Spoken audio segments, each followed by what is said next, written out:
Hey everyone, and welcome back to another weekly catch-up podcast. It is Tuesday, October 13th, 2020. We're a day early and a dollar short, but I am your host, Carson Gibbons. As always, I'm joined by my good friend, Mr. B-Rad Colvin. That'd be me. Mr. B-Rad, thanks for making it. Of course. A day early. I was tickled to death that you were available today. I'm so glad that you could do it today, to be honest. Yeah? You got a big week? Yeah, it's a crazy one up at work. Well, we'll catch up on that and a bunch more. A lot of stuff has happened in the world in the last week or so. Yeah. Can't wait for you to fill me in. All right. Well, on that note, are you ready to get after it? Let's get it. It's the weekly catch up with Carson and Brad. Here to talk about the week we done had. It could be sports, religion, politics, we keeping the tabs. You would think they work for Gucci, how they deep in they bag. Get your facts up, on Wednesday we'll be counting the stats up. So turn the volume up till it's maxed up, you know the drill. So tell a friend to relax up and chill, we back up. This is the weekly catch up.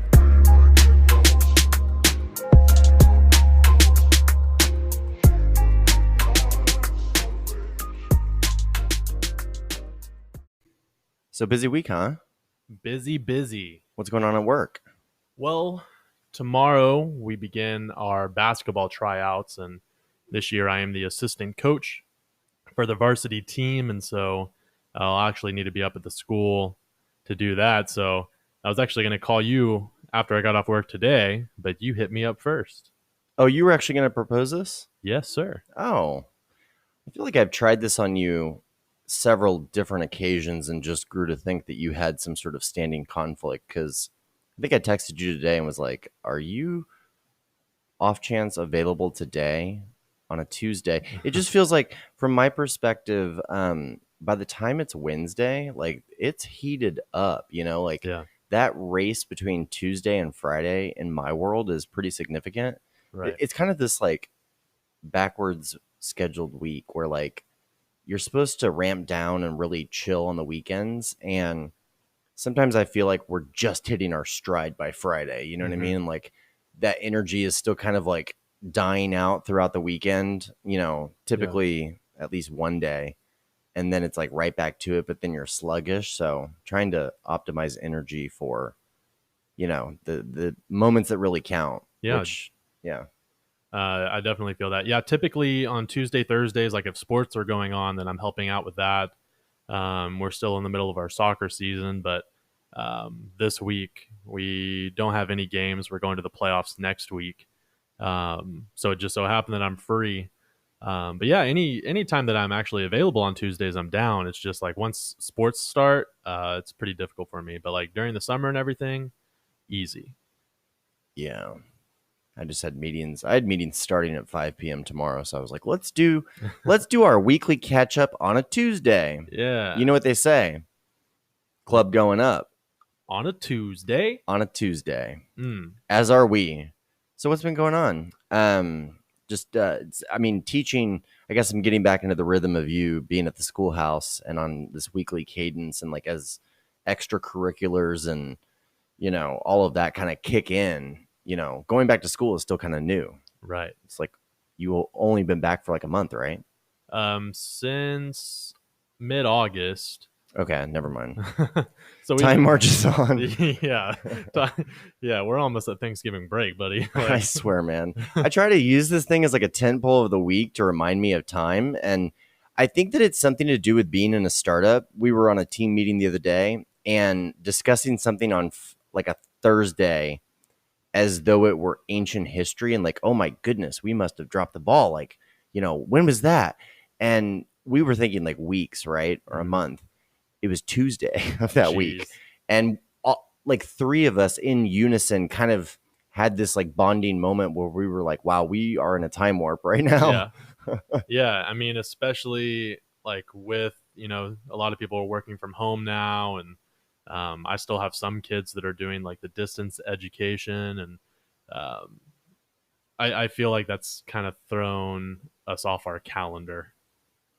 Yeah, just about everything has. We have a new NBA champ this week. I was like, yeah, it didn't feel like as big a news this go round. Like, isn't it kind of like a win with an asterisk or something like that? I mean, you can say that, but at the same time, I feel like it's been really hard on the NBA players because they've been playing games more rapidly. Like their schedules have been more crazy since they've been in the bubble, and they've been playing like game after game. And it wasn't as spaced out this playoff series as it typically is. So it's more grueling on the body, but at the same time, you did have players that opted out and not playing this season. So who were the notables there? Do you have a couple? Don't get me lying, man. Okay. I typically just I watched the Mavs until they were out, and all of the Mavs players that I look forward to watching were in. So I didn't really take into account. But LeBron clinched another ring. Is that number 4? Maybe. Yeah, I'm pretty sure yes, it is. It is 100%. 2 with Heat, 1 with Cavs, 1 with Lakers. Yeah. Is he the first person to be 3-time NBA Finals MVP with 3 different organizations? Oh, is that that's a good question. I think he is, or he's among. I don't know if there's another. Yeah, you can tell that I just skim like some of the sports headlines. Right. Like the sports world was just crazy this last week. Oh man, don't break my heart. Well, it's actually a funny story. Like, I just have been off my sports game here recently. Mm-hmm. I got to play golf this weekend, which was walk 6.5 miles Saturday. Got those steps in, broke a sweat, met some really awesome dudes. Like we had a great round. Yeah. It was just a lot of fun. I was really glad to be out there, and pretty good weather. Although it seems like it's heated back up this last week. Like we had fall weather. I know that it's kind of breaking again right now as we speak, but the last 5 or 6 days prior to that, we were back up to like the 92 degree. Yeah, it was hot. Yeah, I was like, what is going on? And it was like swampy. And anyway, no, I know what you're groaning about when I reference sports over the last week. So I was on Do Not Disturb, having like a casual Sunday, watching other things. I watched a little F1. I've been watching Narcos on Netflix. Oh, nice. So I just kind of like did not tune into the Shriners. I didn't really watch the Cowboys game. Like I flipped past it. And when they were down 14 or 17-3, 17-3, I was just like, I think I'd gone and gotten food as it was playing. I didn't even pause it. I haven't cared as much this season because I didn't watch the first several games. So I've been less invested. So you didn't miss much.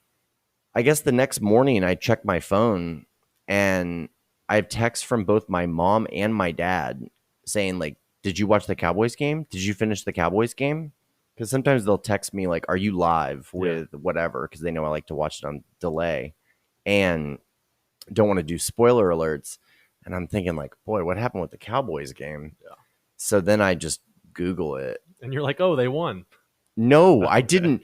I actually, for a day, I didn't realize. And I Googled the Dallas Cowboys a day later. I think I plugged it into Twitter and saw that Dak was like trending. And then I watched the video and I was like, oh my goodness. It wasn't until a day later that I was like, we won that game? I was like, we called in Andy Dalton and we won? Yeah. As Alec refers to him as the Red Rocket. Yeah, he is. I heard we're going to get another one from, I think it's Cleveland. Okay. We're going to sign another quarterback. But yeah, dude, I watched that and I mean, it's so in keeping with our year. Yeah. With our lives as young Dallas Cowboys fans. I really have a lot of like personal affection and respect for Dak. I think he's like a quality dude. Yep. And to see him just crying was like heartbreaking, man. And I didn't even know. I'm like, is this from the pain or from like going out of the game? Right. I mean, like he knew his season was over. Yeah, man. Tough. I mean, you can say what you want about the Cowboys, and I've even made my fair share of jokes, but I don't think any of us has ever really like hated on Dak because, I mean, you look at his stats and they're incredible. It's really been our defense that's been lacking this year and this season. And so, and for it to be an injury where he's putting himself out there and, rushing for the first down, he put it all on the line for the team. So. Well, and it was just unfortunate. Like it wasn't necessarily a dirty blow, dirty tackle. it was just one of those things. Yeah. My dad literally like reckoned it back to Joe Theismann and like that gory incident, because it was hard to watch. Like anytime you just see an appendage It's like kind of go into Jello mode, facing away, it's not supposed to face. Oh, Yeah. dude, oh, Yeah. it straight sends a shiver up my spine. Yep. That's horrific. Yeah. But he did have surgery that night, and they tweeted out that it was successful, and they're looking at him being out for like the next 6 to 8 months. But everybody's really confident that he'll be ready to go and geared up for the next season. So that's something. Well, what happens with his contract now? Because he got franchised this year, so he'll make a pretty penny. Yeah. But he's done. You know, the rumors are that they want Dak and that they're going to pay him. How much that will be, who knows? Is he going to get screwed because of this injury? It's likely. But as far as Jerry Jones' words as of, a couple days after the injury, he's saying that they're going to take care of Dak and that he is still like the leader of the team and all of that. Yeah, I mean, I think that works. I don't know if he'll get screwed, as you were saying, or if it's just an immediate dock of pay. Right. Like, I feel like this is going to have financial ramifications in the negative for him at some point. Like, yeah. And I don't know, you could argue, like, is throwing 500 yards for 3 or 4 games to start the season and not really winning, is that, is it more beneficial to do that and go out on a high note and then have the indecision for the next 10, 11, 12 games and then try to renegotiate the contract or negotiate the new one? Or is it better to have like a lackluster season, but you were consistent? Like, I mean, in my opinion, I would take the lackluster season just because I don't attribute our losses to Dak. I think, his receptions spoke for themselves. So yeah, I don't know, man. He's a great quarterback. So I think he deserves some money. I wish they had come to an agreement as far as his contract sooner and that he didn't have to get the franchise. Because now this probably will affect him. Well, but I mean, what if it frees us up to have more cap space to do whatever, Awesome, because we need we need new everything. Yeah. Like, what's going on with McCarthy? I guess we're 2-3 in like the worst division in the world. And don't catch me lying, because we're gonna make the playoffs with like a losing record, bro. 2020, like, except for golf, everybody makes the playoffs. Yeah. Like, I don't know. Some of these team sports definitely have an asterisk, and it's just disheartening to see, especially the places with like no fans still. Mm-hmm. It's been cool to see what's crazy is that the new Texas Stadium at 25% is still 25,000 people. Yeah, that's insane. That's like insane to think about. But I'm pretty sure they let 25,000 people into the Cotton Bowl for Texas OU, right? Yes. And that does not seat 100,000 people. No. So what was up with that? That was like in Dallas proper. Couldn't tell you, man. I would have thought that Emperor Jenkins, as Michael likes to call him, Emperor Clay Jenkins, would have had his hands all over that. Yeah. I mean, maybe we're wrong on the amount of attendees, but no, I think you're wrong. I'm pretty sure I heard that in news coverage, Yeah. And I definitely saw the line because I went to golf the morning of, and I passed the exit to Fair Park and the stadium every single time I go. Yeah, well, it was heating up for sure. I got out there pretty early, but not too early, maybe 10, and the game was at 11, so I probably missed a lot of the fray, to be honest with you. Got it. Hey, let's take a quick break. I'm getting a phone call. All right. Sorry about that. Money call. That's money right, call, baby. B. Money talks. Money talks, money walks. Chris Tucker. Money talks, mother. All right. Thanks for that edited clip, B-Rad. Anyway. Dude, all that just ghetto gangster rap that I dropped in the last episode? Yeah. So my dad calls me and he's like, yeah, so I listened to every single one of the songs. And I was like, you did not. And then I went back and listened to them with the ears of my dad. And I was like, oh, no. Oh, no. Does that mean they also checked out WAP? I don't know. Okay. I don't know. You love dropping that one, though. Well, I'm just Did you see Megan Thee Stallion was on SNL? Yeah. Dude, with Bill Burr. Mm-hmm. Bill Burr's monologue just went in. Yeah. I loved it. Yeah. It was amazing. Did you see that Tory Lanez got charged? Yeah, I thought did we discuss that, or did the show tweet that? I don't know. I think we tweeted it. Okay. Anyway, it's all becoming a blur, but yeah, he texted me that and I was like, oh, that's great. Parentals, like, I just think about it because I'm like, oh yeah, fun beat, we're all at the beach, and then it's like bend over, you know. Actually, that would be tame compared to what these songs are. Yeah, that's great. That's amazing. I just exposed you to the problem, Freddie Gibbs, Snoop Dogg jam. That was a great record. Yeah, it's like a fun little season anthem, if you will. Yeah, for sure. I enjoyed it. Well, I watched SNL. SNL has been getting panned, but I wanted to see, the new Weekend Update for the season. And they've had Chris Rock and Bill Burr as the first two guests, so that's pretty great. Yeah. I think that Bill Burr's monologue was just hilarious. Okay, how were the sketches? Just not great. Okay. Not great. Jim Carrey's been doing Joe Biden? Yeah, and I like that. I think that he's got the smile and stuff. Like, I thought that Woody Harrelson did a pretty good Biden myself. But yeah, I guess that Jim Carrey is going to be the recurring along with Maya Rudolph for Kamala. Yes, got it. Or Kamala. Kamala. Yeah. I feel like they said that even Biden's been mispronouncing that for forever. But yeah, I thought he did a good job. Did you catch that sketch? Or I have only caught the monologue, which hit it.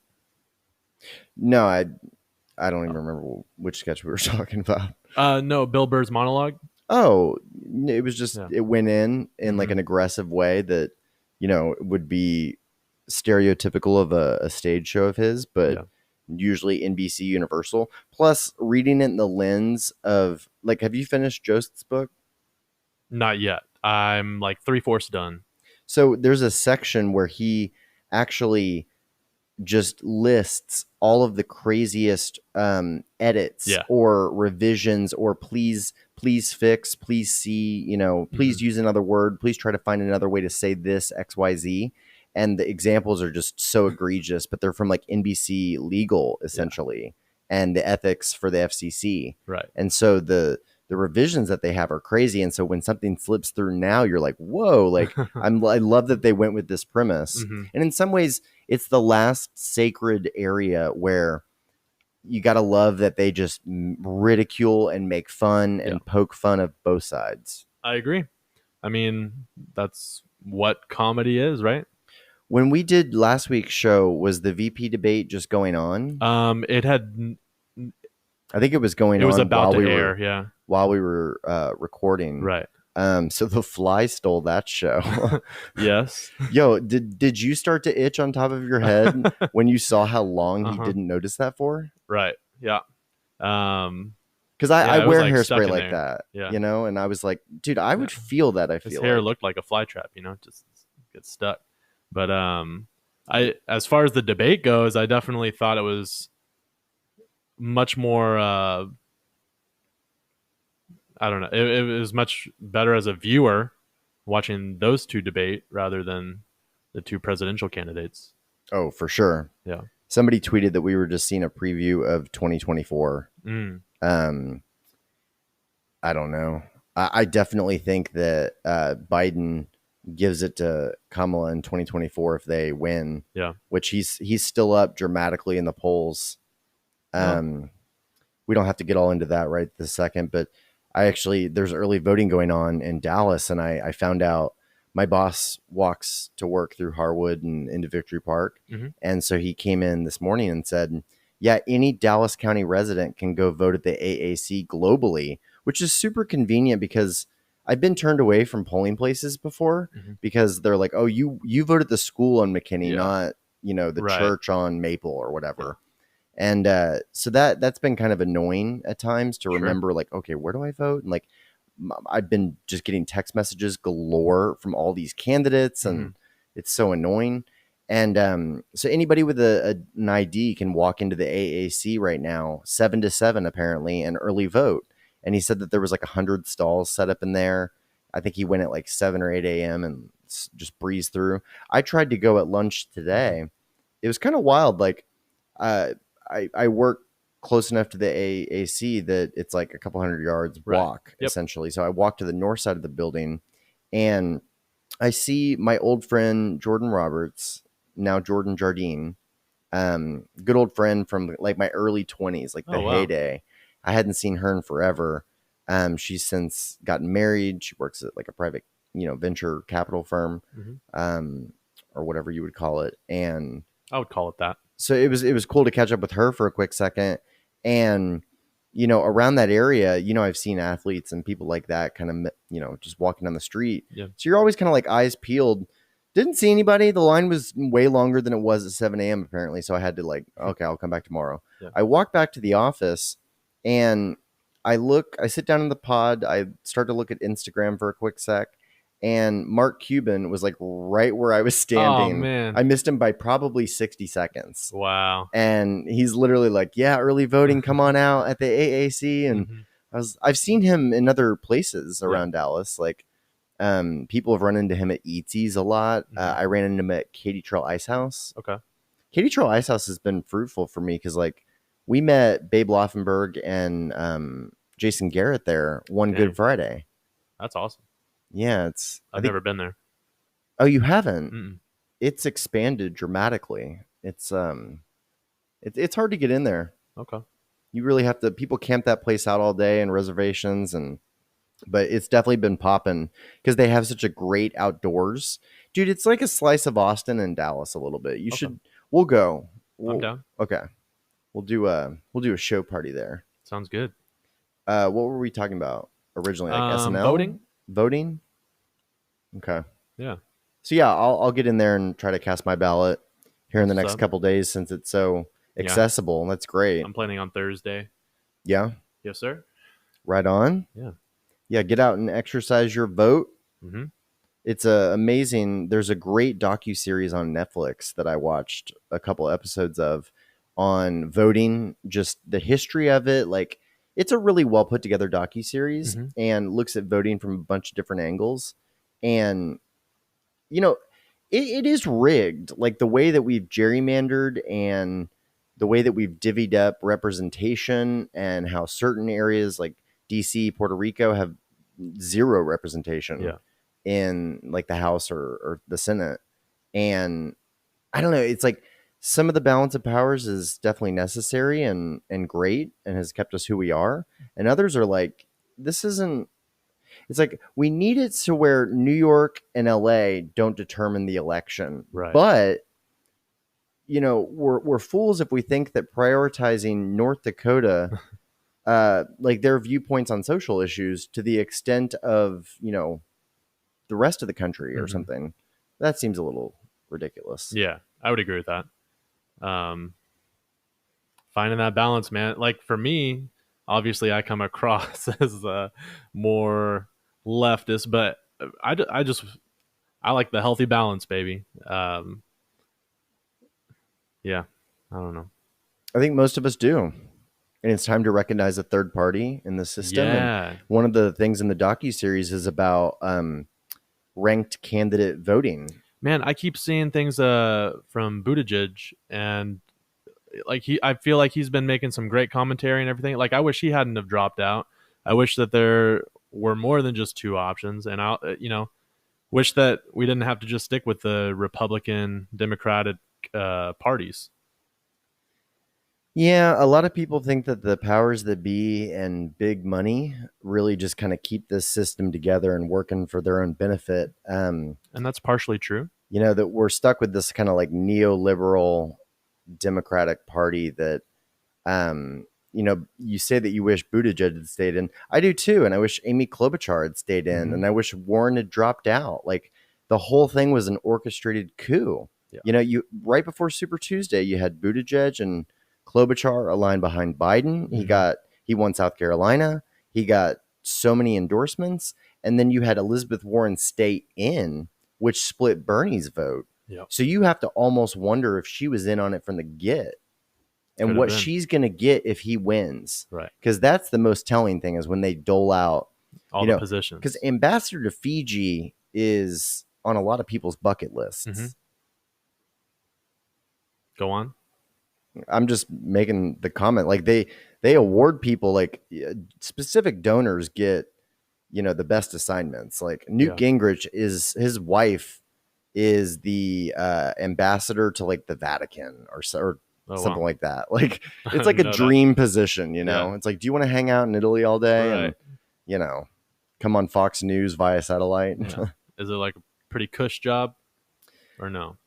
I mean, yeah. I mean, well, and essentially, I don't know this to be a fact, but I want to say that you're in like a state embassy home. Like if you go, have you been to London?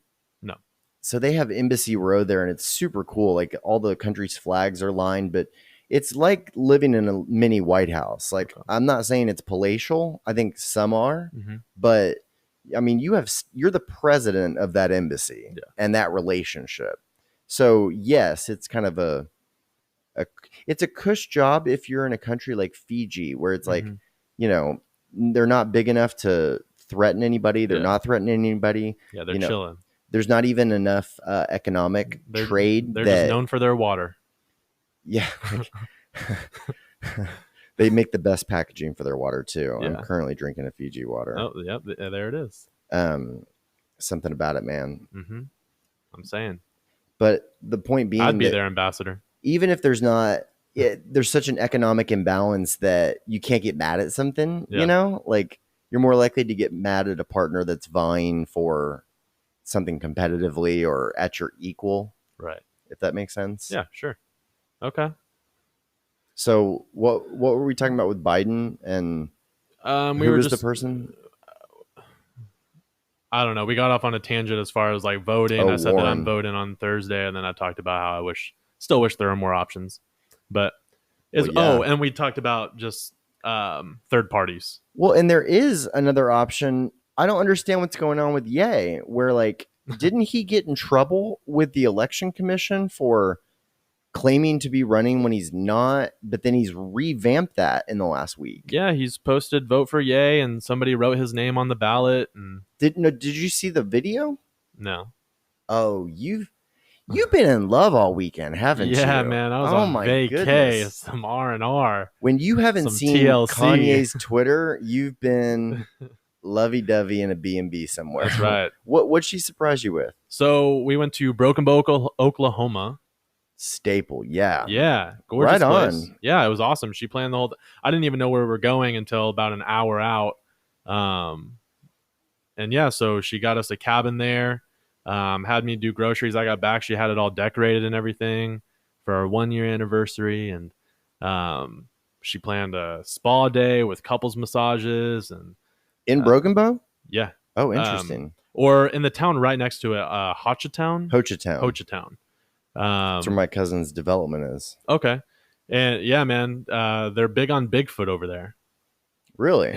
Yeah, like all of their souvenirs were like Bigfoot related. I guess I missed that one. Dude, they have my favorite part was they had a gas station called Gas Squatch. That's clever. They should license that. They probably make more money than selling gas there. Yeah, I mean, honestly, but yeah, all of their t-shirts and everything. I got a shirt that was like Sasquatch and it was like hide and seek champion or something like that. And then there was another one that said like I was social distancing before it was cool. That's good. I like the timeliness of those. Yeah.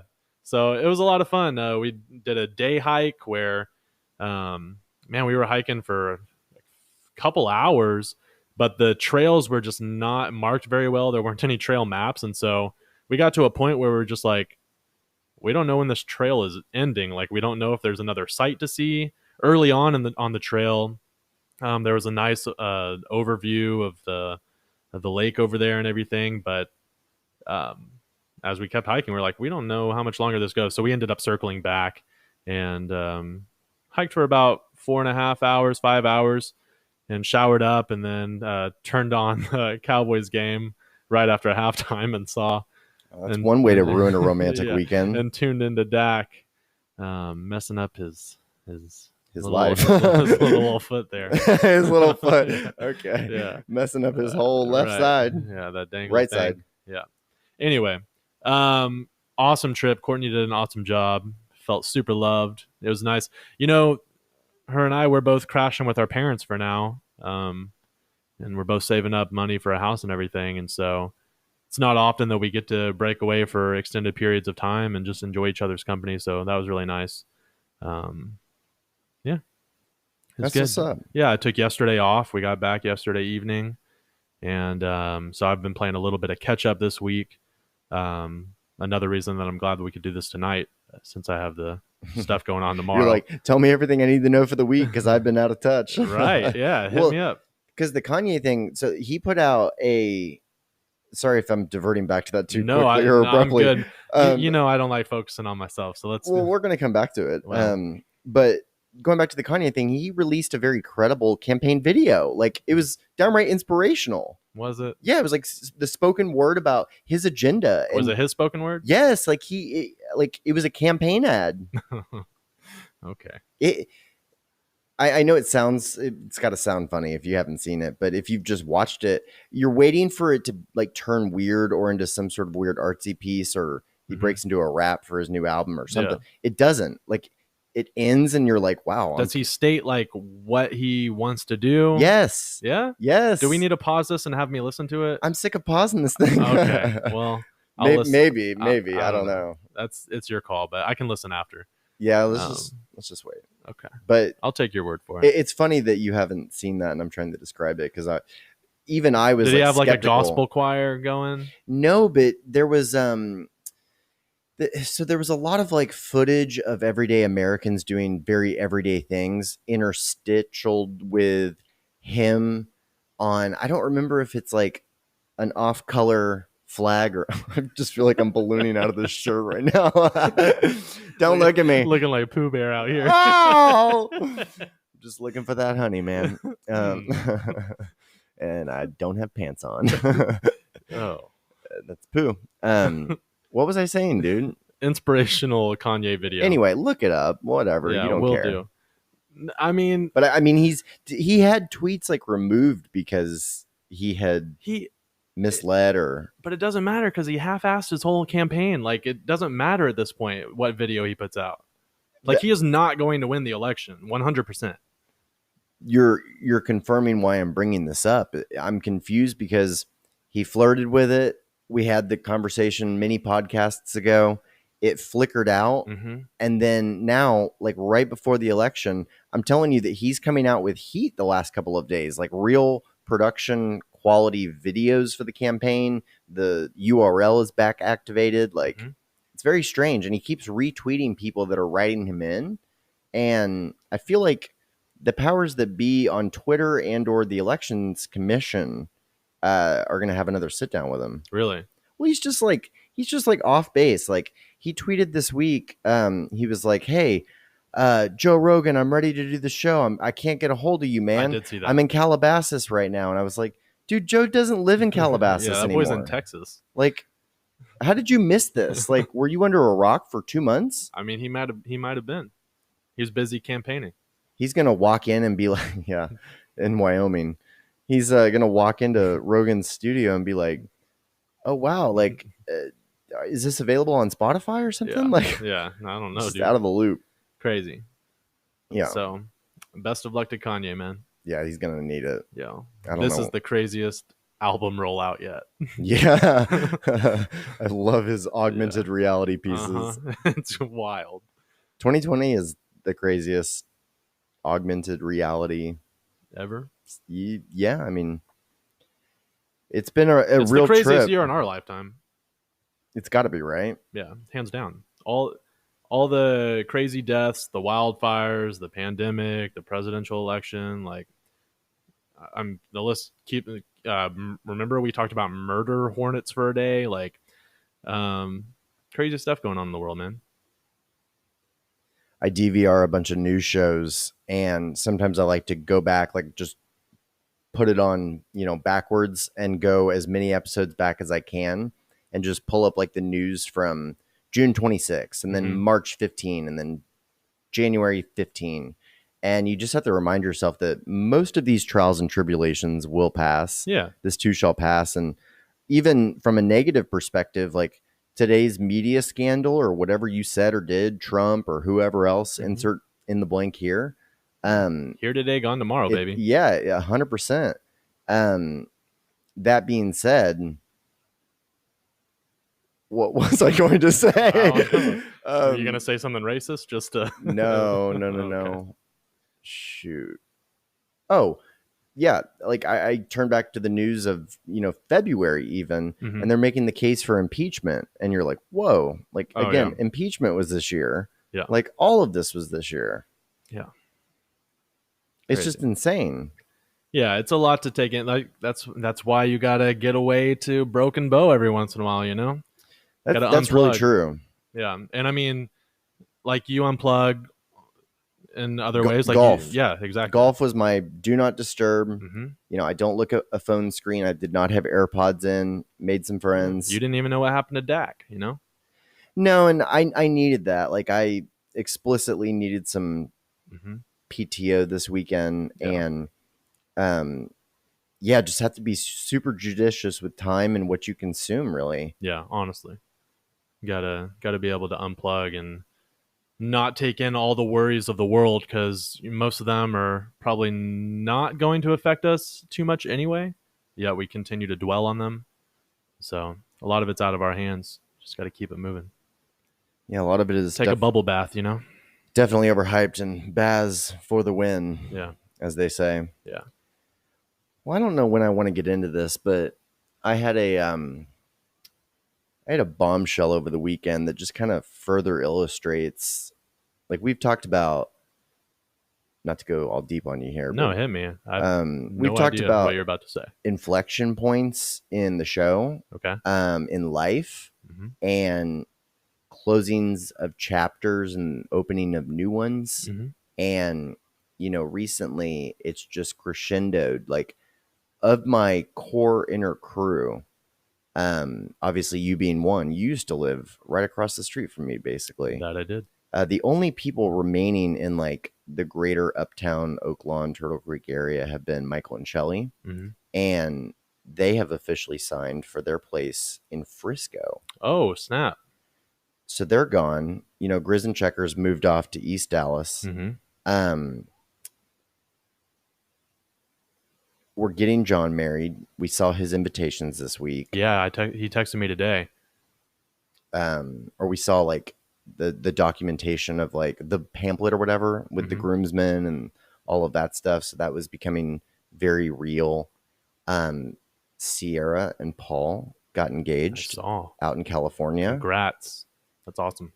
I love that because I can finally tell the story that she's had her wedding venue booked since before her engagement. With, he was there. I mean, when you know. And the last time that we spoke, I was like, well, Sierra, sweetheart, when are we going to get the ring to go along with this wedding invitation? I've already got it on my calendar. And he ended up surprising her. She had an idea of when it was going to happen, and that was not the time, which is awesome. Yeah. Further cements him as, he's such a cool dude. He came to Dallas with her. Maybe before the pandemic, maybe it was earlier this year. And we forgot that he didn't know anyone. Yeah.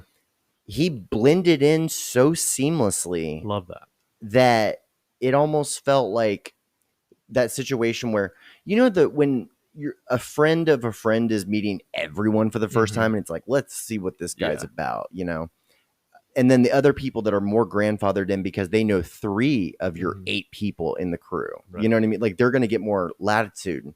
It felt like he knew 6 out of the 8 in terms of the latitude extended, because he just blended in. Love that guy. Super fun, into golf, business guy. And now he'll be part of the extended friend family. That's wonderful. Bought a big old diamond ring. Super pumped for them. Yeah.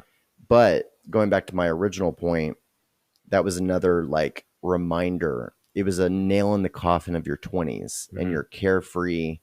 Like things used to be so simple where if you could pay for rent and car and you could be out, all you had to, I'll rewear yesterday's shirt, but I want to be out. I'm 22 years old. Like there's big shining lights out there. There's people to meet. That was it. you know, if you had enough margin to do that and kind of like squeak by at your job or do whatever, like life was good. Yeah. And now everybody is getting married and buying homes and all of this. So I woke up to the text, I guess this last Friday or Saturday from Sierra that she was engaged. And I had gotten hit up by our friend Heston for his wife Chloe's birthday party on Saturday night at their home over in Crowley, kind of south of the Metroplex.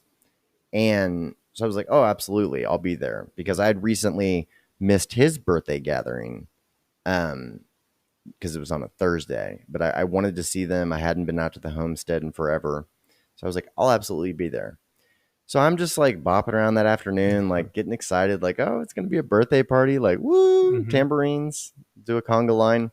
So I'm texting him, like, text me the address. Like, I'm headed to the liquor store. What does everyone need? And so, you know, I go over to Total Wine, get a bottle of Tito's and some tonic, and I'm rolling down there, like, blasting my music and excited. And first of all, I roll up, and his home used to be surrounded by woods on like 2 or 3 sides. And now it's just a subdivision. Like, there was just homes everywhere. And I was like, this is not normal. This isn't right. And so I'm kind of like thrown off. I walk in, I ring the doorbell. Chloe answers the door, and I'm like, happy birthday. And I go to give her a hug, and she kind of like seemed a little preoccupied. And she leans over her shoulder and she just screams like, Heston. And I was like, goodness. I'm like, whoa, I'm right here. Well, he darts around the corner, kind of eyes big, and comes over to intercept me. And they kind of block me off from going into the rest of the party. Yeah. And she goes, we have something that we've been wanting to tell you, and we wanted to tell you in person. And then they point to the front entryway table, and there is a series of sonogram photos. Oh, snap. And I was like, well, I can't repeat what I said. I was just like, what the F? Like, I said, for you? Like, who? What? I was so bewildered. And they were like, we're having a baby. Yeah. And I was like, I just, you know, I was beside my, like, why is that so unbelievable? I was so shocked because, so I've known Chloe for forever, since I was probably, I remember actually knowing who she was and her knowing who I was when I was probably 14 or 16. Her maiden name? Northrop, right? Yes. Yeah, she taught one of my history classes at Southwestern. You were there late, she was buddy. Awesome. That's funny. No, she's totally cool. She always likes to make fun of me that we always like to say that we used to be related because my uncle used to be married to her aunt. Oh, nice. We both have different versions of why that ended. Like, it's been a funny thing between us as friends. And so she was a recruiter for Southwestern back at my church camp when I was still like in teen camp type deal. Yeah. Because she's a solid 5 years older than me. Got it. And so I've known her for the last 15, 16 years. And I met Heston.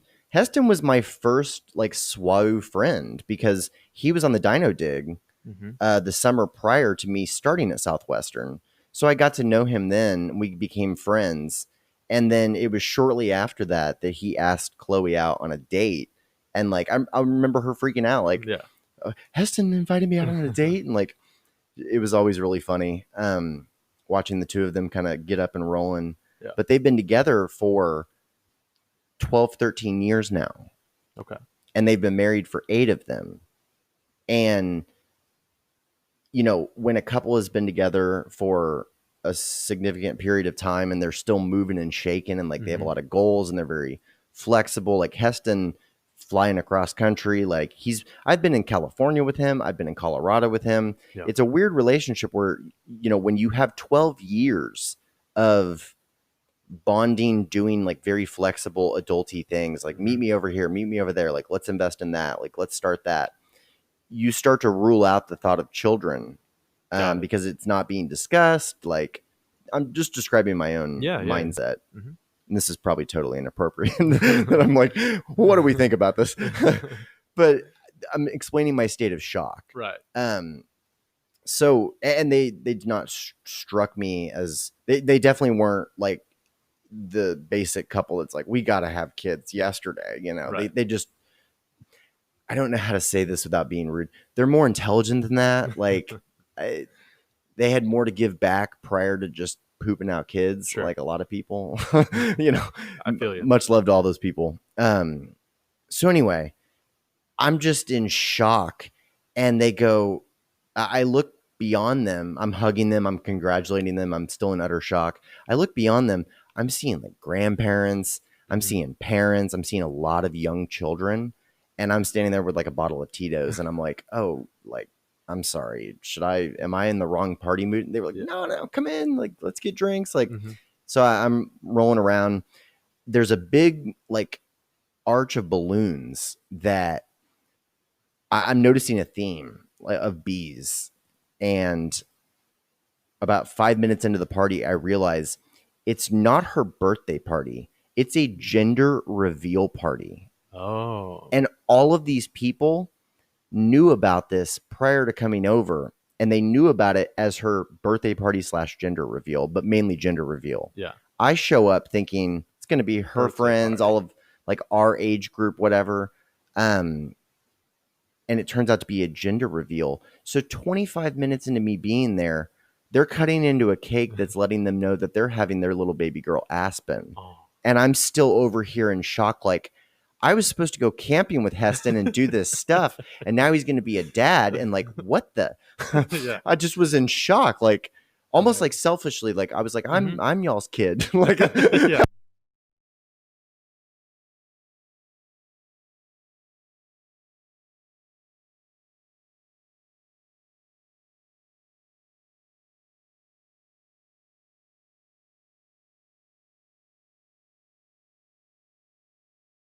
Like you were supposed to play catch with me. Yeah, no, it sounds delusional, I know. I'm only 6 years his junior, but you know, he's always like instructing me on, well, not instructing things, but like always been more set up and grown up. Like, you know, when I got to go to Red River and crash at, you know, his cabin, it's like, I mean, he's got firewood for a home that he doesn't live in all the time.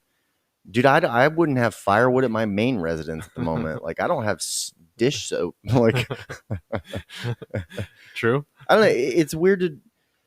So going back, like, shout out to them first of all. Yeah, they're that's gonna incredible. have. Awesome.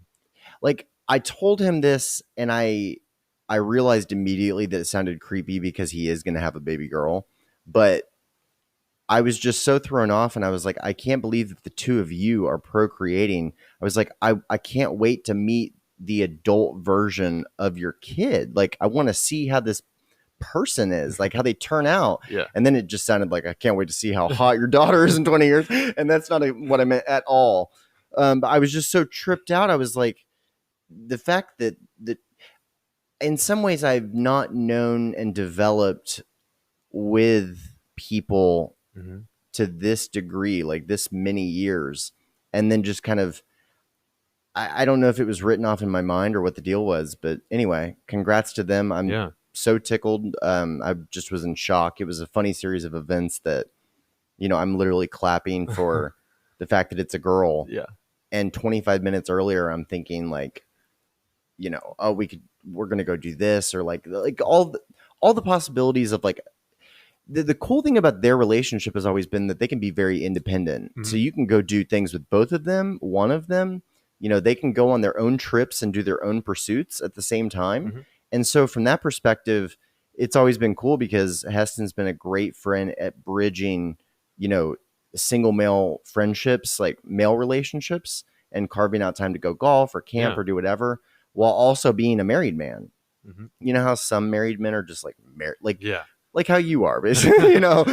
I'm here every Wednesday, buddy. You are. You're probably not available on the weekends like you used to be for your West Side I'm boys. available this weekend. What are you talking about? Okay. I'm dead serious. What do you want to do? No, I'm saying you used to spend the weekend at my apartment in our 20s. You'd cross over 75. That is true. And basically Friday and Saturday night, like we were out, we were having fun all weekend. Yeah. You know? That is true. So that's what I'm commenting on. And granted, that's going back a ways. I haven't been having all weekend sleepovers with friends in years. Yeah. But since I stopped. Yeah.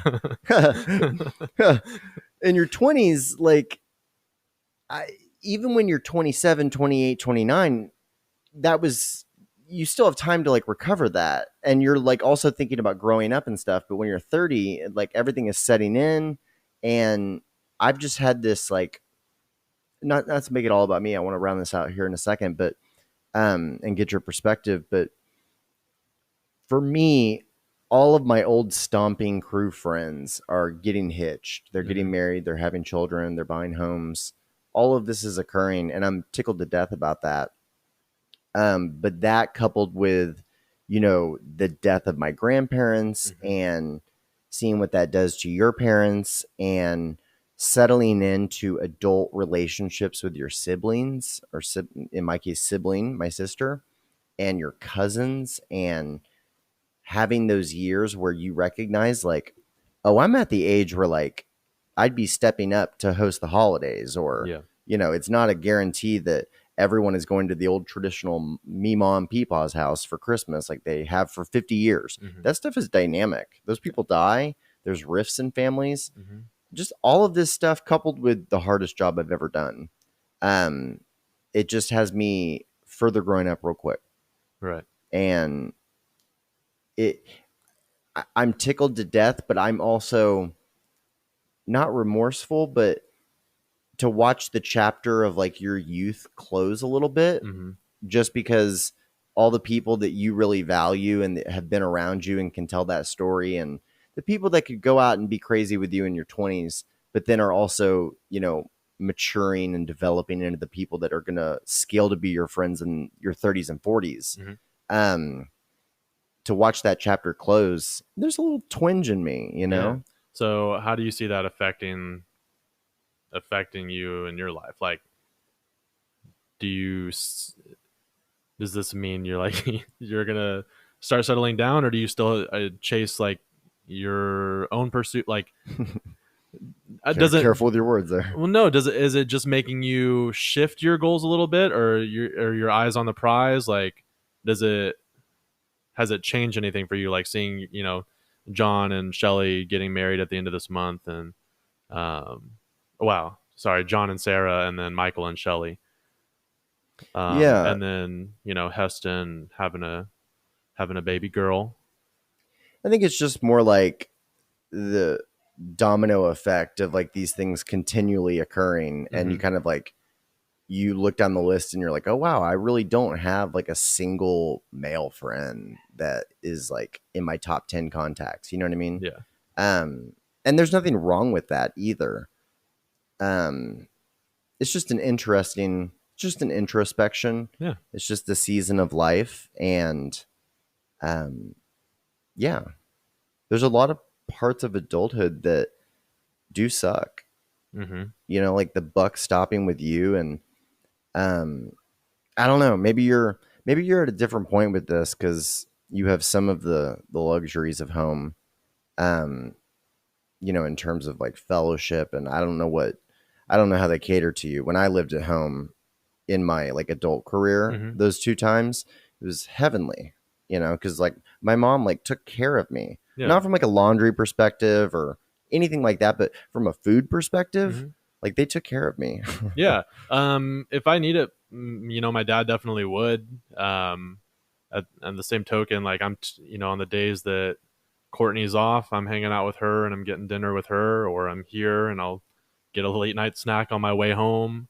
Or I'm helping out with basketball or soccer. So a lot of times, even though I'm living at home, I won't get home until like after they're well asleep. So, I don't know. It's interesting. Like, but if I ever need anything, of course they'd help out and be there. Yeah, I think there's just maybe some reassurance there that isn't lended by living alone.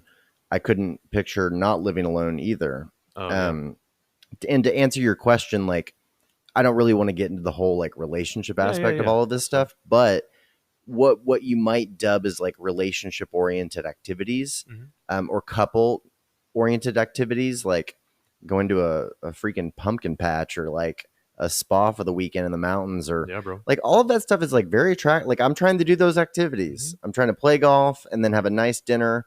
I'm not interested in not eating all day and then going out till 4:00 in the morning. And Yo, I'll carve some pumpkins with you this weekend. Like, I'm down. This isn't a cry for help, B-Rad. I'm just commenting on. I'm just saying I'm available. You really are pumping the fact that, what is she working all weekend? Yeah. Okay. So she's like, to pay for Broken Bow and like to have this time off, I'm going to have to work all weekend. So you're like, yeah, where's my next Broken Bow? That's my sugar mama. Yeah. That's awesome.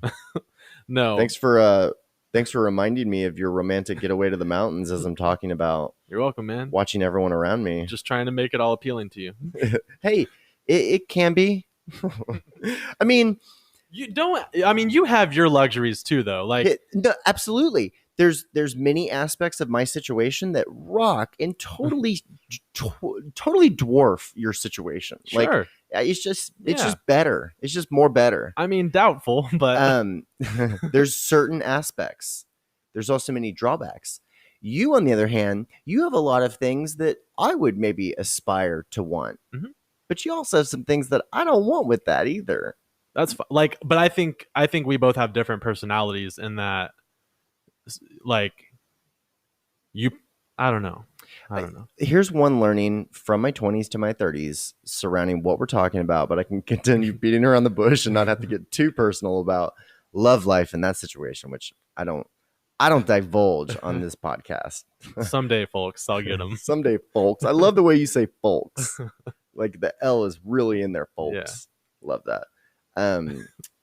What was I? You're about to divulge something and beat around the bush. I think that one of the major learnings that is super basic, and I should have always known, but Hollywood makes you think like just a twinge happens and you just know like, oh, this is the one, and like everything is just a feeling. It's automatic. It's Christmas time. I'm from the city, she's from the country. It's Hallmark. It's set up for the movie cuts after the kiss, and it doesn't show them trying to load the dishwasher 2 weeks later and just deal with that, right. And so I think that more than ever, I recognize that the things in life that you try to get good at, you're more likely to get good at. And you have to prioritize things that you want, because I think sometimes in relationships, when I'm grinding on my career, I'm like, I can't talk. I can't talk even every day. Like I'm in another space, and yet you always answer the phone for things that you prioritize. And so ultimately it's like the work of a relationship. I don't think that in some ways that has been as important to me as it will in the future. It's becoming ever more important on the spectrum is what I'm saying. I get that. No, I think it's interesting that you bring up like the whole Hollywood love at first sight, or how do you know? Right before we pressed play on this podcast, as you were telling me to turn off my phone, I was getting a text from a mutual friend who, I won't divulge the name, but you know who it is. I think I told you who it was. But he's asking, how I knew, that I felt the way about Courtney, and that I knew she was the one, because he's finding himself in the relationship and he doesn't know if you should continue it or, call it quits, just because there are certain things in their upbringing, like religion or different things like that, that he's concerned about. And it's not, whenever you think about raising like a family and everything like that, it's difficult if you aren't on the same page as, and not even just religion, just as far as like goals and aspirations and all of that. And so I was basically telling him like, it wasn't something that really just clicked for me. It's a decision that, Courtney and I both made, and that any couple or married couple decide, is that they're going to choose each other day in and day out. It's like a conglomeration of a bunch of reasons. Granted, some people do quote unquote fall in love at first sight and they never look back, and that's awesome. But for me, like I've always been very intentional in the person that I date. And, I've ended relationships and I've been broken up with just because some of our values didn't align. Um, yeah, it's, I don't know. It's not that, it's not always that fairy tale Disney thing. It's just a matter of two people coming together and deciding to be teammates through thick and thin, and knowing that you have each other's back whenever the other's not in the room, and just making that conscious decision. Yeah, and I think that I've gained a new perspective on why they say to couple in certain likenesses of thought or like politics or religion or whatever. And to the friend that may be struggling with some of those, it really comes down to like a values difference in an upbringing, that it could be a perfectly good person that could be an atheist or a different religion than you, or just you know a religious, which a lot of people are. But the funny part is that in your mind, you might be thinking like, well, I'm not really practicing what I was doing as a kid, the way that I was brought up. So I don't have to go find that same religion per se. But then you go get with someone that's like on the polar end of that spectrum. And what you find is that the inner gags or jokes that you could be sharing to a certain extent are not there, which there's value in branching out and having like differing points of view as well. Like that can be very, I'm not saying find somebody who agrees with you on every single thing. It can be very horizon extending to be with somebody that didn't grow up in your bubble. But what I found is that sometimes it's not the religion that you were raised with, it's the image that you want to project based off of that cultural value upbringing or religious upbringing or whatever. Like maybe there's a certain portion of you that you're more clean cut because you were brought up in that environment. And if you get with somebody that's not, how are they going to raise your kids? Like, are you going to come home and your 8-year-old has tattoos and piercings and all of this stuff? And that's not how you're trying to roll. Not morals aside, like, we're taking all of that stuff about independent thinking and living your free life. Like everybody should do what they want. I'm just saying, like, you should project what you want in life. And then the person that is on you with that, on that journey with you, they're going to have to help you along that way. Like, so you're going to have to help yourself.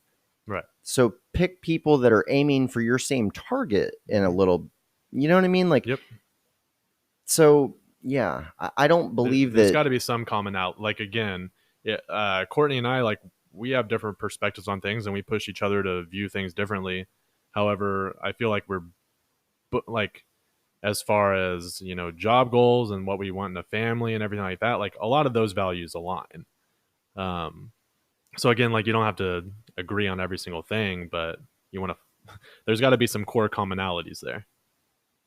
Yeah. And you want to be a team that, doesn't match each other, but you're on the same page. It's like, couples that are like, there's varying levels of rude to very polite couples. And typically what you're going to see is like an enabler or somebody that doesn't say anything about one person's rude behavior. Maybe it's par for the course. And then on the other hand, you have like, the other couple that's like no elbows on the table. They know exactly which knife to use. They're very prim and proper. You got to match each other in certain ways, and you got to have, similar values and projections of what the ideal life looks like. Because as humans, we're always just trying to make more money, make that better, make a better life, give our kids a better life. Like we're always trying to optimize. And if that person isn't really helping you towards what your end goal is, your end state, then you're on your own. It may not be a worthwhile pursuit. I don't know. You're not. To me, that wouldn't seem like an effective unit. It seems like two people are coming together, they're hanging out, but you're doing your own. Like you're not growing towards something together, which I personally find valuable. That's such a key component. What you just said, growing towards something together. Yeah. And maybe that's what religion does for a lot of couples, or family building in a religious setting.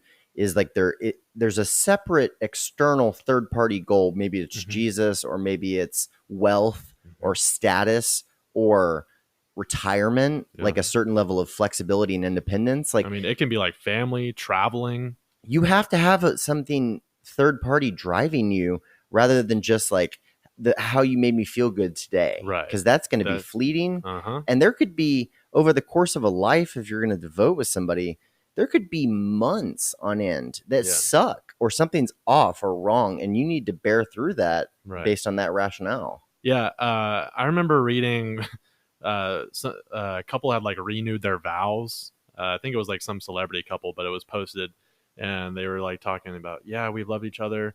And then, we had that bad year, and whenever you look at it through the scope of things, it's like in actual, like you could have 365 days of, like having to push through it.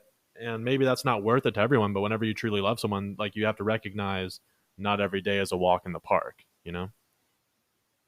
Yeah. And it's just really prioritizing what's going to happen. And it's like, yeah, you might love that person, but is that person going to be the mother of your child in 5 years? Yeah. Or the father of your child in 5 years? Or are they going to split a mortgage with you? Or like, let's get practical here. Like, we're at an age where it's like, it used to be just an even playing field based on personality and like high school or collegiate status and like time and availability, who's got a car? Yeah. Like you could just deduct like who was going to get the girl essentially. Yeah. And I think that the playing field has more hierarchy now. Like there are girls that guys could get in college because everybody was an unproven quantity. Yeah. But now they got 10 years of your W-2s to go through to see if you're a proven quantity or not, Right. And yeah, you have to account for like us together. Can we afford the lifestyle that we're wanting? Like, are we going to be able to do a lot of those things, or am I the only person bringing home money? Am I going to have to support, both of us? Am I the primary financial support? Well, and one thing I've experienced and like thought of is this like a serious person that I could rely on? Like the whole like boys and girls thing aside, gender roles and all of this stuff. Like, is this somebody that I could weigh huge decisions with and they're going to give me advice that I would find from like a trusted advisor with the personal lens attached to it. Like, I don't want a delusional version of something or some love-struck version of something. And I also don't want somebody that doesn't see like the much larger grand scale of things. Yeah. Like, what if you're with somebody that you're getting a job relo and it's going to pay you double and, their pottery business is like kicking off with their Etsy sailors in the local area. Like, you would hope that a rational person would be like, yeah, we need to move. Like, if our goal is money here or to increase whatever, that would be the logical thing. Yeah. Not every couple is like that. Like there's a lot of emotionally driven people that frankly are held back in their careers and their personal pursuits because they spend a lot of like downtime in relationships. And some couples to make that work as well. It totally depends on. There's a lot of like fat, happy, apathetic people out there that don't want to be known. Yeah. A lot of them are in like Hochatown, Oklahoma. Hochatown, Beaver's Bend, like that was the number one tourist, like growing tourist area in America this last year. That's crazy. Like they're building a casino in Hochatown, another Choctaw or Windstar. Yeah, we passed a couple Choctaws. Dude, they have like 3 wineries within a 1 mile radius. It's becoming like a bougier scene, actually. Yeah. It was a lot of fun. Like it's very like kind of country touristy. Yeah. But I mean, beautiful views. Like I would highly recommend, like if you love fishing and camping and stuff, like they have some awesome campgrounds. They have people a great are super friendly state park. Yeah. Amazing state park. Yeah. We checked out the state park on the final day. Anyway, I'm not throwing shade at any cabin you stayed in by any means. I don't know. They have a lot of cabins and like they vary in price point and in, amenities. Yeah. I mean, you can get some that are like really affordable. That's not going to be in the greatest shape, but they also have some that were immaculate. I think that the reason why I'm like, oh, Hochatown, it's interesting hearing it through your lens where you're like, all right, bale of hay in my teeth. Yeah. Straw of hay in my teeth. Because all I've heard is like my cousin's development status, and like there's been a lot of rather affluent people that have purchased lots there, and like the cabins that he competes with, these cabins are going for between 500 and 1,000 a night on VRBO. Yeah, like it's we did not stay in insane. Yeah. But there are some very nice. I mean, the one that we stayed in was good, but I mean, I'm talking like there are some that you could bring like a couple families and you'd be comfortable in there. Well, the last cabin that he built, I've talked about his wife's like Scandinavian style cabins in the past. If you're interested in checking this out, it's crosslandinvestmentsllc.com. Nice. So cross CROSSLAND investments LLC.com.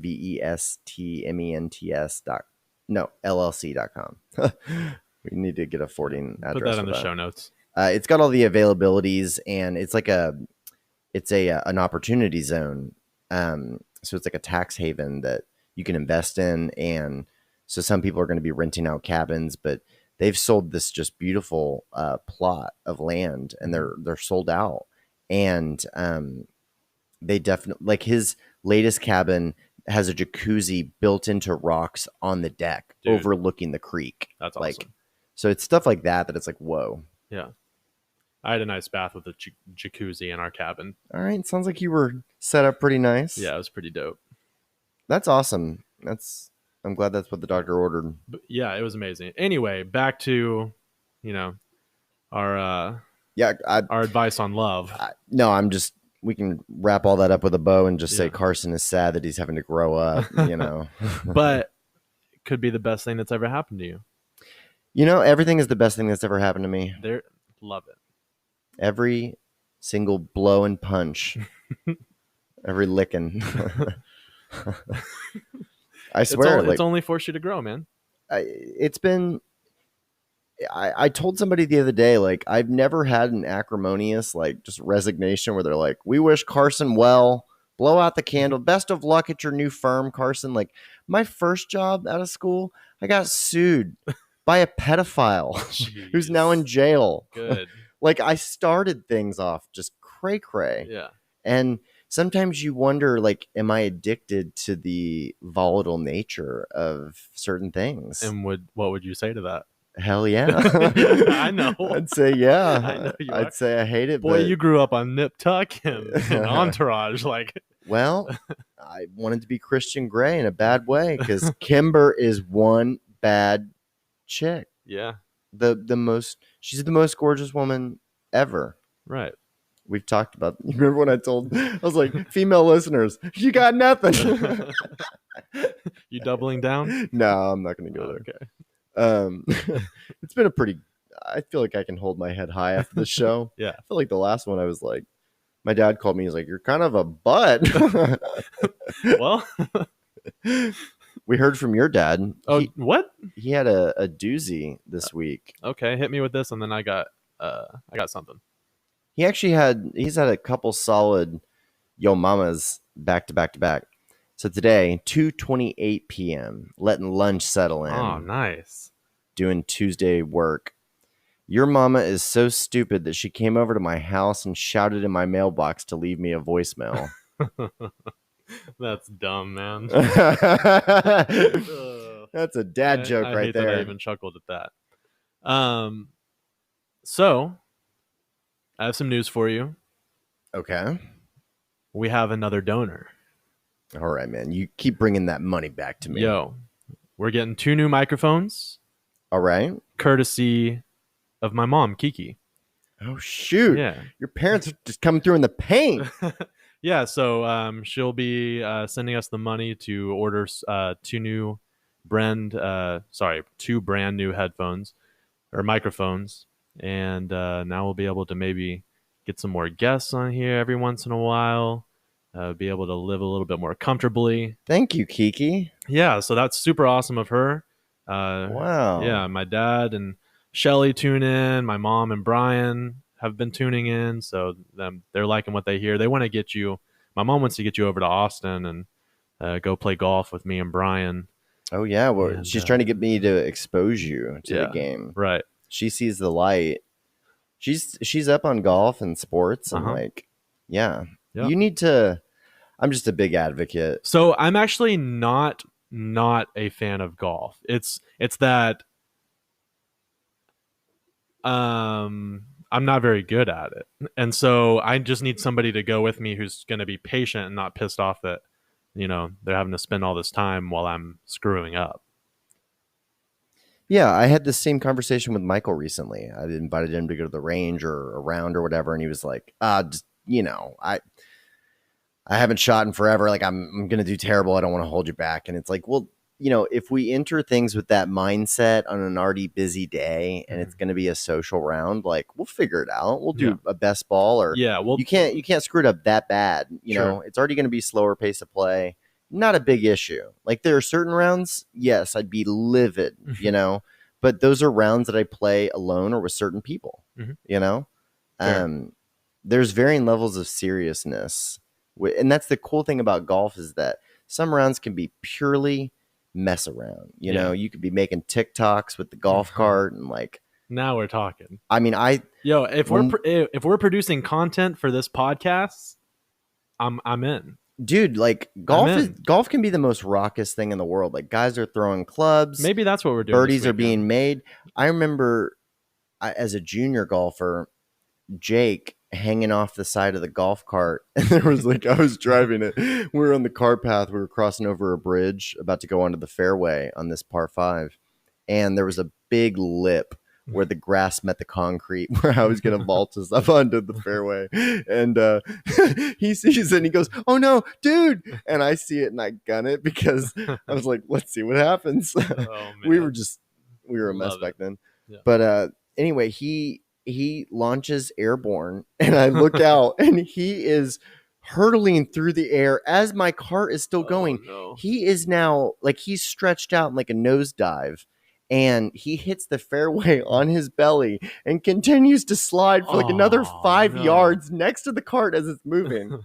And I'm just laughing. I'm just cackling and carrying on because it was so funny to watch him like slide. It was just like a commercial or something. Oh, that's great. And man, I think that was the first time he'd ever said the F word. Like he was the last holdout. And that's what got him. He was so mad at me. He popped up and I thought he was going to murder me. That's amazing. It was really funny. Shout out to Jake. Now we play much more serious rounds and he kicks my rear end every time. Well, I'm looking forward to potentially getting destroyed by you. But let's go to Austin and play with Kiki and the gang. Yeah. That's awesome. Thank you. So thanks again, Mom, for the donation. Appreciate you. We're steady re-upping thanks to... Yeah, we're making these upgrades, man. Right on. Yeah, we came to play. Well, I put the plug out to my people to go ahead and send money and support however they could. And they responded resoundingly with nothing. Oh. Not even an attempt. Actually, okay. I think my dad sent me an e-gift card to a coffee place that he doesn't go to. But I think that was just beneficial. Random. I think that was random. That's okay. I mean, yeah. Yeah. I mean, they provide feedback that I value. No, for sure. Yeah, honestly. It was supposed to be kind of a joke and a lighthearted moment, but I know. You just made me feel like crap. Like, well, we need like cue cards where I'm like dark humor ensuing. Like, go with it. Just getting back at you for last week.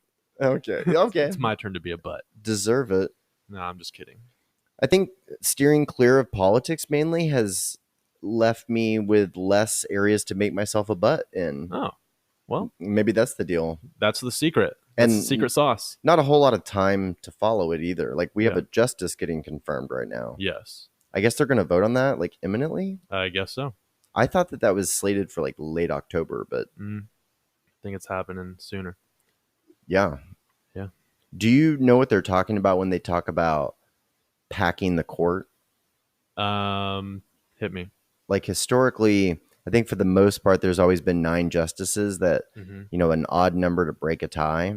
And that makes this pick crucial because it gives conservatives the definitive upper hand on the Supreme Court, or that's the narrative. Hopefully they'd be interpreting the law in a certain constitutional way down the middle, but I guess everybody has their bent. The conjecture is that if Trump gets this person, Amy Coney Barrett, something like that, if he gets her confirmed, but then Joe Biden wins the election, that he could just go ahead and add justices to the Supreme Court that for, I think the majority of its history or all of it, something like that, has enjoyed 9 justices. Yeah. So theoretically, he could just say, oh, well, now there's 11, and he puts two liberal-leaning justices on there. Why doesn't the number change based on who's president just so they can add more of their party into it? Well, ultimately, they're saying that if you pack the courts, like there's 11 this term, but then what if Mike Pence gets elected in 2024 and then he adds 3 more and they're all conservative, and then we end up with like 500 Supreme Court judges. Right, but that could happen. Well, that's why they're asking Joe Biden if that's what he'll do if he's elected and this is the circumstances, and he won't comment on it. Yeah. In fact, he got into some hot water by saying, I don't owe the voters any explanation on this. Like, we'll see what happens. Yeah. He won't speculate on that. They always just revert to the talking point of they shouldn't be confirming that person now. Yeah. Yeah. So there's some parts where even Democrats have pointed to what they call like utter contempt for the electorate that a Washington swamp person like Biden would employ, and certainly Kamala. Not really throwing shade by any means, just saying what's being said. Yes, these are the facts. But, that maybe that'll be our only political call out for the week, in that is a big deal. That's a consequential America changing historical thing that all of this is, but the next month is going to be really interesting. Yeah. And it, not to play into hype news, but this stuff is a major consequence. Like, if this woman gets on the Supreme Court, she could be there for 45 years. You and I will be close to dead in 45 years. Yes. So this can be generationally impacting, political affairs occurring. Yeah. I agree with that.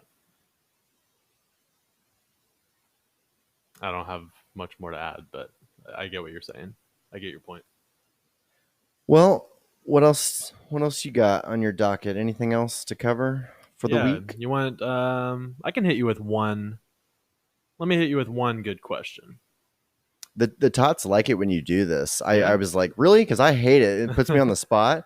But a lot of people like it when you just have these questions. Okay, well, I have a couple queued up, but I'll just ask you one this week. Okay. All right. What's something people seem to misunderstand about you? Oh, besides everything? Yeah, but like something that like probably really does matter to you that you feel like always gets misinterpreted, if anything. I mean, I think that there's probably a lot of examples of this. And I don't know. I mean, there are moments in life where you have a conversation that doesn't go right, or, you're assessing a situation or something. And I've literally had moments where I'm like, I don't even think you're seeing what I'm seeing. We're not seeing the same data. So how could we have a similar output or outlook? Yeah. I don't know. That's a good one. You can always come back to it. And I think a lot of that is like, to identify that you have a certain mastery of self and a certain grounding of like, and I'm not staunch in a lot of things. Sometimes I feel like maybe I'm too much of a floating feather in the wind in terms of viewpoints, or, I mean, I'm pretty staunch in certain viewpoints, but there's a lot of like room for error that I've created or made space for. in my head, and I don't necessarily assume that the way we've done it or the way I've been told to do it is the right way. And so I don't know. I think my own understanding of my own self is still evolving, if that Yeah. makes sense. Sure. I mean, it should be, I think. And which of yourselves, because there can be multiple versions or hats that you wear. Like you have angry self and Yeah. motivated self, and I have a different version of myself as soon as we hit end on this recording. yeah, I mean, So, I mean, I get what you're saying. And I think, I think you should always be questioning yourself, especially, we're talking about how we want to continue growing and not staying stagnant and our career goals or just life aspirations. And so if you're always changing and evolving, it would be important to be introspective and see and recognize things that are changing, because some of the things that you're holding on to may not be crucial or maybe holding you back to whatever you're looking, ahead to get to. I think one of the big areas of misunderstanding is my outlook in terms of time and what this disagreement or concern or whatever is manifesting today really does to my long-term view of how things are going or should be. And like I viewed my life when I'm doing my projections, like I'm looking at it from the perspective of like my own obituary and what is going to matter then, and working backwards from that, like what's my next step. And I think that people that I've had work relationships, romantic relationships, maybe the purview has been more temporal or like immediate, like in the moment. And there's a lot to be said for that in many ways. And you need those moments. But,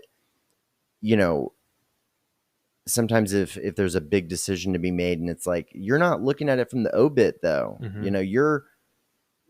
this path doesn't lead there, where the lines that I want in the obit aren't supported by this decision. Yeah.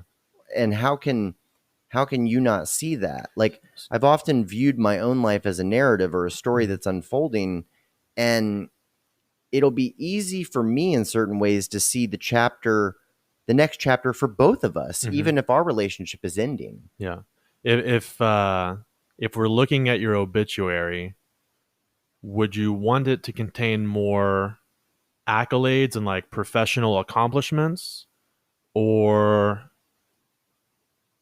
maybe like family, friends, just some like more relational type information? Relational wealth. Yeah. For a long time, it's been too heavily skewed in the riches and fame category. And, I'll take full responsibility for that as a motivated, hungry 20-something. And I remain that person. Like, I'm not here to like croak by. I could be very happy doing that as well. Yeah. Because I've not attained a high level of liquid richness. I'm a run-of-the-mill American. As I get older, and that's part of my reflection going back to all the marriages and Chloe and Heston having a baby and like seeing everybody grow up, is that increasingly you become more convicted that it is the relational wealth that will lend to the long-term happiness. Because if you're alone and rich at 70, that could be a much worse existence than receiving a Medicare or whatever, the assistance check and a pension check, and living in, your 2.5 bedroom house with your wife of 30 years, like it's hard, and you can't do everything from a risk analysis perspective, because I'm often worried, like, okay, you invest in all this family, and then what if they drive off a bridge and suddenly you exposed and made yourself vulnerable and let people in and all of this stuff, and then now you're still alone. Sure. I don't know. So are you the type that believes in like it's better to not have loved at all than to have loved and lost? Yeah, like sometimes, yeah. Okay. Sometimes, yeah. And in the area of love, like sometimes the less you know, the better it is. Sure. sometimes the dumbest people are the ones that are the most madly in love because they're like, I can't believe someone fell for me. You know? Ignorance is bliss, baby. The more optionality you have, like the more depression you can have. You know, it's not, and we were not created to have everything on call, like Uber Eats, Bumble, like all this stuff. Like you can, all this knowledge, you can scrounge up interest from your desired party in a variety of forms. Yeah, I mean, you can learn everything about a person before you ever say a word to them. Used to be you had to see somebody to get to marry them, or your parents arranged it. Now it's like, well, you know, I could see everybody, you know, like I want to see everybody within 50 miles or like within this networking event or, you know, whatever the case may be. And I think that, I don't know, that it doesn't seem like a scalable thing.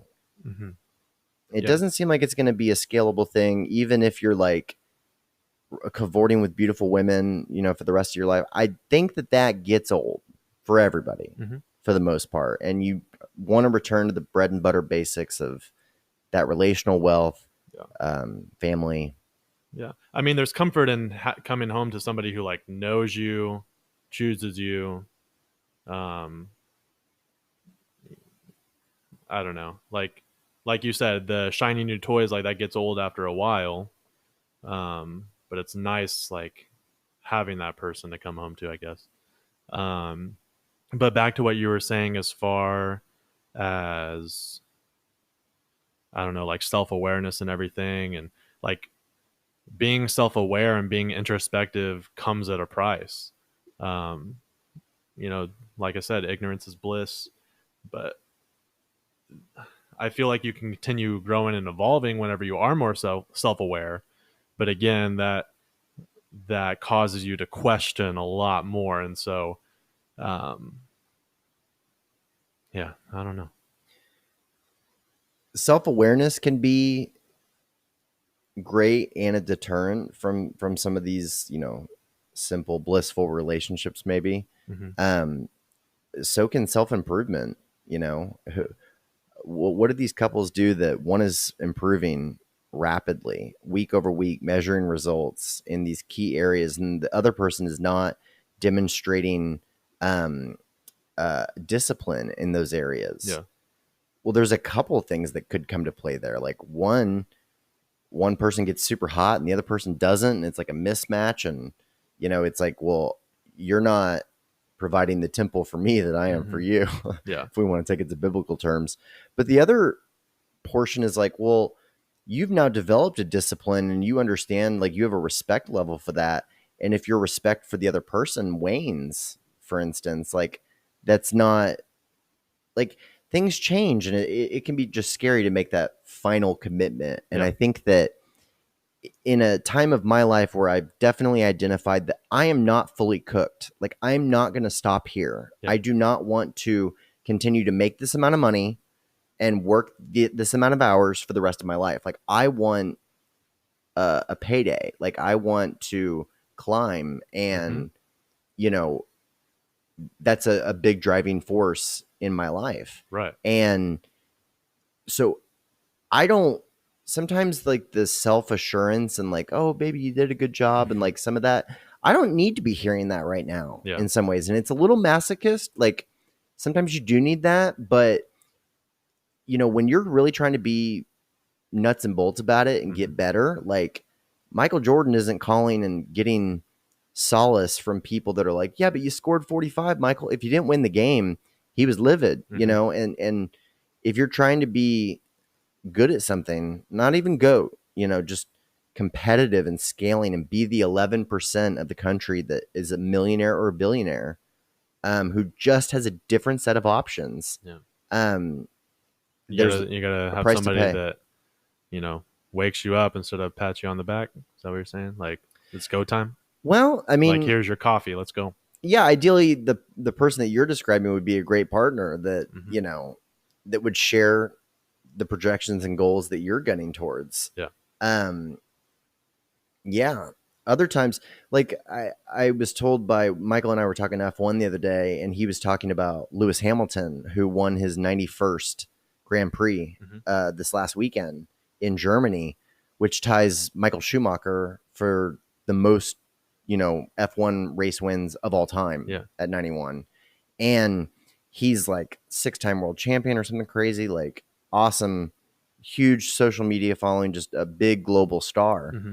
And he has apparently said, having a family, having a wife, all of this stuff is like very important to me. I can't wait to get on that. Yeah. I will not be devoting time in that until I'm done doing this, because this requires my focus and my attention. And, I'm not dead yet. Yeah. Like, this is a dangerous sport. I could still die. And with that uncertainty and all of this stuff in flux, like, I'm going to handle the breadbasket of what I'll be known for in life, at least up until this point, prior to diving into that. And in some ways, I think that's been a thought in my head before, like, let's grind and like attain some level of prosperity that you could share with someone. Because I can't do too many things at once well, I guess. Yeah. Well, so I know some people are like finding a partner and we'll grind together. We'll make it to the top in our perspective industries or careers or whatever they're looking for. Meanwhile, there are others that, they want to go ahead and carve their path and see who's along that path once they get there. So maybe that's more of what you're saying is like, hey, I'm going to put my head down for now and focus on this career. And then whenever I feel like I've achieved that, then maybe it's time to start, looking around. Or that's been a thought that's occurred to me. Yeah. I don't have a huge game plan here, to be honest with you. No, Like I'm really just focusing on the things that matter. What I am commenting on, back to your question, is, the obit should read more from, like, it'd be great to have like your accolades, but then like if you had a son or something, like his accolade, like, like you had good stock, there's, I don't know. It's really scary. And that's what I've been debating and wondering for the last maybe 2 years. And I don't like, I can't believe I just spill my guts to this listener base all the time. But like, I don't know what happiness day to day will look like as a 70-year-old Carson. Like, will I care if like there's 2 little scampering grandkids around, or will I be happy if I'm affluent? Maybe I have a wife and I have a standing golf date with the guys on the course that we live on, a couple days a week, keep me busy. I'm still making investments. Maybe we're still doing this show of course from the golf course. Like, I'm describing what sounds like a really great existence. Sure. And like there's no one set way that you have to live your life. So like, regardless of your friends or like, what everybody else is doing, like you're still making moves on your own too. And I just want to acknowledge that, and that like maybe you were feeling some type of way, at this baby shower and everything, but like, I mean, you're making great strides on your own. It's not like you're staying stagnant. You have been climbing up the ladder and like you've been accomplishing goals, and it may not be the same as mine or Michael's, Heston's, like, but that doesn't matter because you're still going down that path that you want to, and you're still accomplishing things, and that's amazing. And like, you don't we don't have to follow the same format as our peers. Like, we don't all have the same aspirations. Right. Yeah. And, everybody's going to get where they're going at different rates. And I think that an undeniable thing, a lot of this just comes down to like, what is your stance on children and procreation? Like, honestly, that's really, because that dictates how 30-something-year-olds move. Like, if you're wanting some of that, maybe you have to make more imminent decisions. If you're not interested in that, well, then time is your friend, my friend. It's still recess. Like, you could be 40 and just marry a 30-year-old or like whatever you want to do. Like, especially if you've grinded from 20 to 40 and you're sitting on a stack of paper. But I don't want to come across as that cheap. But the point being, it comes down to, do you want kids or not? And, the thing that I told Heston on Saturday night is that he'll never not know now. Like, there's a level of experience this is not me saying that I want kids, but there are experiences that you have having a child that open your heart, I imagine. Like you develop a new dimension of love and capacity and fortitude, and you have a newfound reason to live. Yeah. Like your existence just intrinsically matters more now for that child. Like, go with me here. I'm with you. I agree. I think that makes a 6 a.m. wake up call for many guys easier, because even when they're not always around to enjoy it, they see what they're equipping and providing, So the thing that you like, you have something to show, or the thing that you can show for it is more tangible, maybe. We're not even talking scoreboard here. We're not even talking like obit accomplishments or anything like that. It's just, there are the people that had children and there are the people that did not have children. And the people that did have children, they've experienced something supernatural that the others haven't. It's another facet. It's another facet and layer of life that you either know about or you don't. And not knowing about it has so many perks, like more than having them half the time, but from the experience perspective, it is interesting. And it was something that I told him. Again, I was tripping out. I was just so, I was so blown away that this was occurring. Yeah.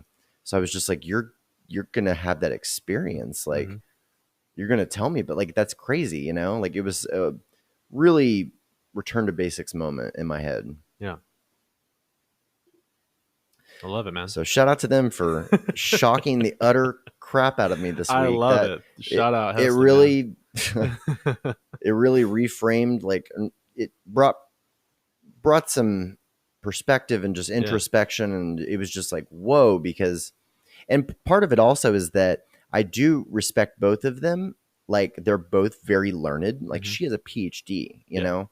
So they're both very learned. They're both like adults, like real adults, and they did something that I'd always thought was the coolest, in that they spent all these years together first. Yeah. Like they got that out of the way. Like that was one of the things about early 20s marriage that always scared me, was like these people that wanted to have kids in their 20s or whatever. I was like, well, what about our 10 years together first? So the fact that they did that, and now they're going to have this experience, they'll have more means, they'll have more intelligence and experience with which to raise a more precision human. Like it's going to be interesting. And so I'm not hating on it at all. I'm just more like reacting to it. Like it was crazy to me, and they're doing it in a different way than I see a lot of people doing it. And that's really cool. Yeah. I dig that when people do that. I agree. So I don't want kids right now. All right, man. Well, we know you do. Yeah, I do. How many kids you want? 3 tops, but that's like if, we have the funds for it, because I'm trying to live like I don't want to have to be, working paycheck to paycheck, like trying to feed the kid. Like if we have enough funds to live comfortably and have 3 kids, awesome. If not, less. I feel like you want to make money to support children, and I want to make enough money so that I can just like hire people to take care of me, like my parents. I'll be like, you're my maid. Yeah. That's fair. We have different, I don't know. I can't wait to have kids, man. And I'll be honest, like I'm not I'm not going to wait 10 years to have kids. Like I'm not going to have kids when I'm 39, but that's just a personal preference. In that like my knees already hurt. Like I want to be able to run around with my kids. I don't know. Well, keep us posted on that. You have many more of these rendezvous to Broken Bow. Dumb. Oh man. All right. Well, is that it? Yeah. Is that a wrap?